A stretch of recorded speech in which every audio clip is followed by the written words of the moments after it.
It's The Real News. I'm Aaron Mate. Senate Republicans have delayed their vote to repeal the Affordable Care Act, strip millions of health coverage, and hand a new tax cut to the wealthy. But even if Trumpcare is defeated, the U.S. healthcare debacle is far from solved.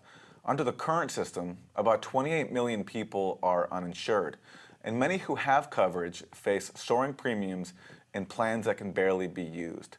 Joining me is Dean Baker, co-director of the Center for Economic and Policy Research. Welcome, Dean. Thanks for having me on. Thank you for joining us. So before we get to the big picture here, I'm wondering if you wanted to comment on where Trumpcare is at right now and the Republicans and the problems Republicans are facing in getting it through.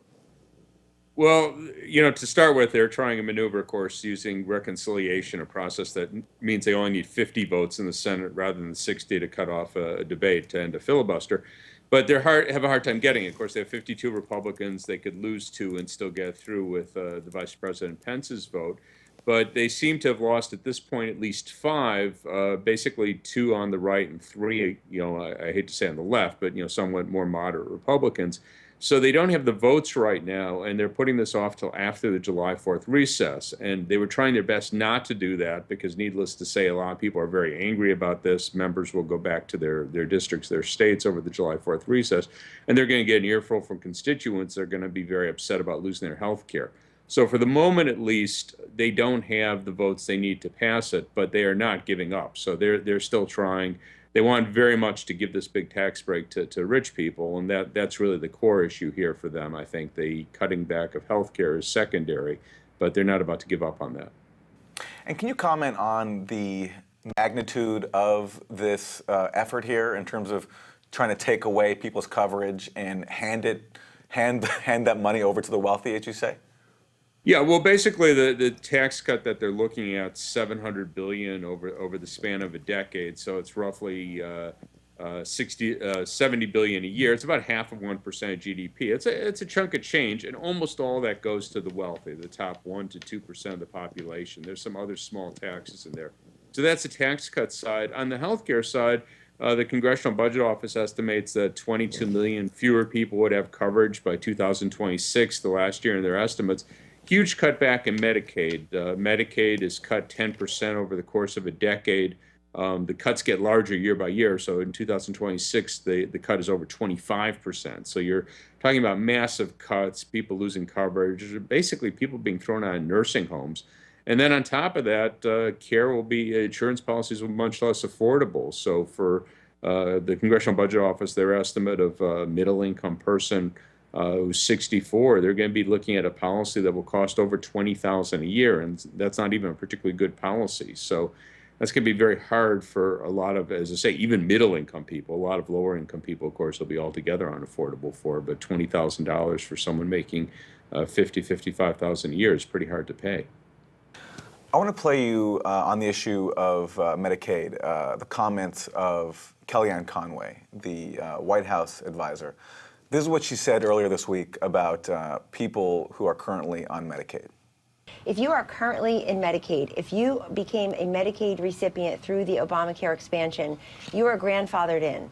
We're talking about in the future. Obamacare took Medicaid, which was designed to help the poor, the needy, the elderly, the sick, disabled, also children and pregnant women. It took it and it went way above the poverty line and opened it up to many able-bodied Americans who should probably should at least see if there are other options for them. If they're able-bodied and they want to work, then they'll have employer-sponsored benefits like you and I do. So, Dean, that's Kellyanne Conway saying that basically many people who received Medicaid under the Obamacare expansion of it are able-bodied, and if they want health care, they should just go find a job. Yeah, I mean, it's kind of an incredible statement. It's one of these things you sort of leaves you scratching your head. Does she not know how, ill-founded that is, or is she just, lying, I guess is the term I should say. Roughly 1/3 of jobs don't have healthcare benefits, and the vast majority of people getting Medicaid today are in fact working. I mean, I mentioned before, seniors in nursing home, they're not working, I'll grant that. But the vast majority of younger people below Medicare age who are getting Medicaid, are in fact working today. They're working at jobs that don't provide health care insurance. So we could say maybe all jobs should provide health care insurance, but the reality that we face is they don't. So telling these people that they should go out and get a job, well, that's kind of silly. Should they get a job that gives them health care insurance? I'm sure they would love to, but there aren't a lot of those out there waiting for people to fill. Yeah, in terms of what you said there about those who generally deserve Medicaid are grandfathered in. If it's true that the poorest people will still be receiving their coverage, is it fair to say that working class people, who even those who can afford some kind of plan, are being the ones here who are expected to shoulder the costs because their premiums are not protected, and of course many of them are losing coverage under Republican designs? Well, 2 points here. First off, the grandfathering, again, this is to some extent a joke. The way the world works is people go on and off Medicaid. So, exactly the point she was making, that people get jobs that do provide coverage. So the people who are on today, if we look who's on the program, or better yet, let's go back 5 years, who was getting the benefits 5 years ago, most of those people are no longer getting it. Their situation has changed, they're no longer getting it. So grandfathering is kind of a joke. After 2, 3, 4 years, the people aren't today, most of those people will be off. So that really doesn't help much. So the other part, yeah, you're cutting back benefits. The reality, we can't really say who will be hit because they're block granting it. The plan is to give states a fixed sum of money. So currently, Medicaid is a program with a basket of benefits. If you're below income cutoffs, you get a basket of benefits set by the federal government. There's discretion on the state's part to add to that, but they have to give that minimum basket. The Republicans are proposing to block grant this, so they'll hand a chunk of money to the states and they'll say, do what you want. So it may end up being the case that they'll cover the lowest income people, the poor, and tell the working poor, moderate income people, you're on your own, you're out of luck. Or maybe they'll go the other way and say, okay, if you're working, we'll give you some subsidy, but the real poor, won't get benefits. You really can't say. It'll be up to those states. The history we've seen with this, the recent history was, of course, the welfare reform in '96. They block granted the program, and we saw a lot of people lost benefits altogether, including, the poorest of the poor. So you really can't say what the states will do when they're just handed a pot of money and said, do what you feel like. One other thing that Kellyanne Conway said this week is that Medicaid is unsustainable. I mean, this is, again, one of these jokes that, my analogy that I use for this, if you're driving west in the state of New Jersey, that's unsustainable, because if you keep driving west, you're going to end up in the Pacific Ocean and you'll drown, right? So that's unsustainable. Medicaid spending is growing more rapidly than the economy. That's been true for a long time. It could be true for a long time. It's true, if anything's growing at a more rapid rate than the economy, at some point that can't keep going. But it's really kind of silly. It's like telling someone, you can't keep driving west, you're in New Jersey, and, in another 3,000 miles, you'll be in the Pacific Ocean. That's just kind of silly. We have projections of the growth rate. We could afford over the next decade, the next 2 decades, especially if we don't give these huge tax cuts to rich people. So it's really, kind of incredible saying this is unsustainable. We can't afford it, but we're handing $700 billion to the richest people in the country. Hard to take. So, Dean, I'm wondering if you can comment on the current system as it is, and what happens if Trumpcare is defeated, in terms of what we're still left with. As I said earlier, we have 28 million people who are still uninsured. Many of those who have insurance face, huge premiums or plans that they can barely use because of the high deductibles or just skimpy coverage. And can you comment on especially this market-based system that we have, where you see part of the confusion right now is that because of all the disarray over healthcare, you have some insurers are leaving the health exchanges, or others are seeking to raise premiums by huge rates. Here in Maryland, for example, it's something like carriers have asked for something like a 40% increase in premiums. Well, the current system is very, very much a mixed bag. I mean, we did increase coverage by somewhere in the order of 25 million, which is a huge deal. People feel much more comfortable in their coverage. We see that because the willingness, the number of people who opt to work part-time jobs has increased by 2 million since the exchanges went into effect. I think that's a very clear result of the Affordable Care Act, that people no longer dependent on their job for insurance. So many of those people were free to take part-time jobs where previously they needed full-time jobs. Same time, you do have a lot of problems. Now, a lot of that is states have deliberately decided to basically screw the exchanges. So the worst problems are in states that, You have Republican governors, Republican legislators, and they've done everything they can to make the program not work. And they're smart enough to do that. In the states where you've had people supportive of Obamacare, it's generally worked reasonably well. Be great if the premiums were lower, deductibles were lower. But in fact, if you look at the projections from the Congressional Budget Office back in 2010, we're pretty much right in line with those. Now, you'd like to see them get those costs down further. I would love to see us do a lot of things to contain costs in the healthcare system. Our doctors get paid twice as much as doctors in other rich countries. We pay twice as much for drugs. Drugs would be cheap if we didn't give drug companies patent monopolies. Medical equipment, same story. So if we got those costs down, we could go a long way towards making healthcare much more affordable for everyone. But again, I think the Affordable Care Act was a huge step forward. Let me ask you about the states. There was an uproar last week in California when Anthony Rendon, the Speaker of the California Assembly, shelved a measure that would install single payer.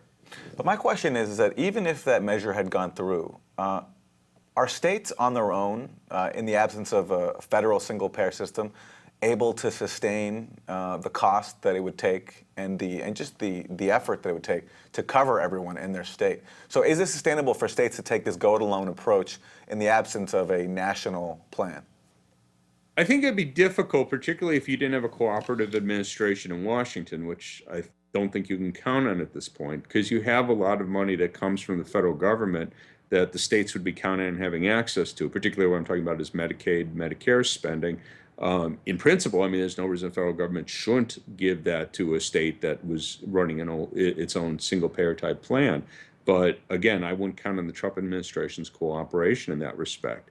So that would be difficult. There certainly are many other issues. If you talk about going from the system you have today, most people having employer-based insurance, some number getting individual insurance through the exchanges or on their own, that would be a huge transition. And, I would certainly be worried about doing that overnight, but I don't think it's impossible. But again, absent cooperation from Washington, I think would be very close to impossible. Well, Dean, let's end on that. There is momentum now, again, for single payer. Senator Elizabeth Warren has just come out in favor of it, joining Bernie Sanders, who's been backing it for a long time and is set to introduce a measure along those lines. If Democrats don't embrace single payer, do you think that they're setting us up to keep seeing these fights over and over and over, where they're trying to stop Republicans from taking advantage of the problems that do exist inside the market-based system? Well, there's, I guess I'd say there's two stories about the Affordable Care Act. One is how much could you have accomplished at the time, 2010, given the opposition of certainly the industry groups, not just the insurance industry, but the pharmaceutical industry and the other major industry groups, the doctors. How much more could you have accomplished? Probably somewhat more than they did. Especially with Democrats like Joe Lieberman, who blocked the public option.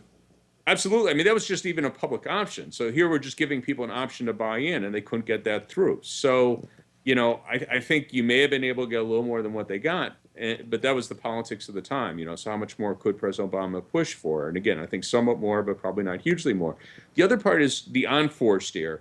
They made a decision to have this. They went for the idea of skin in the game. So this was that, patients had to have co-pays, they had to have deductibles that give them a disincentive, discourage them from getting excessive care. And, the extent to which this has cost savings, I think, is very questionable. There may well be some, but I think the cost to people in terms of harassment, I realize there probably are some people out there that abuse the healthcare system in terms of getting care they don't really need. I don't know them. I mean, in the sense, I can't imagine, like, what do you want to do today? I want to go see a doctor. Never in a million years would that occur to me. But whatever, I'm sure there's some people like that. But for the most part, this is harassment. So you end up with a situation where, I'll just refer to my own experiences, my wife and myself. Just about every single claim is wrong. Usually we both are PhDs in economics, so we can deal with forms, deal with bureaucracy, but we have to run through hoops just to get claims that, should be paid. And, at the end of the day, I'm saying should be paid because they do pay them. I'm sure they wouldn't pay them if they didn't have to. But that's not something you want to subject people to do. So that's what I'd say is an unforced error. That was a really foolish decision that, there were policy people that thought this was clever. It wasn't. It was foolish, and it meant that people dislike Obamacare, in this case for good reason and for an unnecessary reason. You didn't save money, or you saved very little money with this sort of harassment. Dean Baker, co-director of the Center for Economic and Policy Research. Dean, thanks. Thanks for having me on. And thank you for joining us on The Real News.